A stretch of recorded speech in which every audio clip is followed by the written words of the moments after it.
Right. So this is a simulated engine out at Mojave.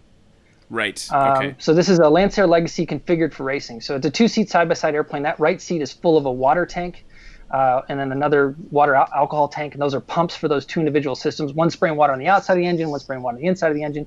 But the point I'm saying there is that this is a very high-pressure racing airplane, right? So it's a 300 horsepower engine. We pushed up to 750 horsepower.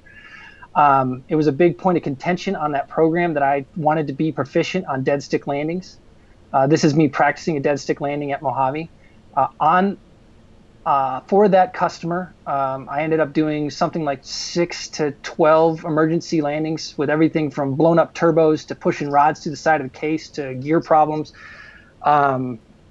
So I think it was the right move that I was aggressive about requesting or being pushy about doing the dead sticks, like the one that you're filming here, or that you're showing. Since you're playing it again, I appreciate that. The big thing that I think to visualize is the L over D, right? So this is like a 2.5 to 1 to 3 to 1 L over D on approach. This is very conservative. So the prop is at high RPM, the gear's down.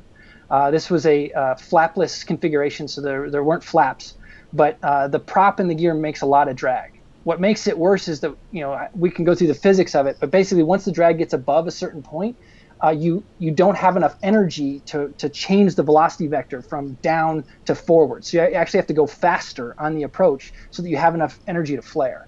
So I'm at gear speed for this whole, which of course means you come down faster. And so what happens is right there's a tendency, because there's ground rush, there's significant ground rush. You're doing 140 knots coming down at 3 to 1. And there's a tendency to flare early, and you get one flare. By the time you flare the second time, it stalls and drops a wing, and it's a bad day. So the reason that so that's the backdrop, and then the reason this is a payoff is that a couple months after this, we pushed a rod through the case at Reno, and that was the big emergency landing. That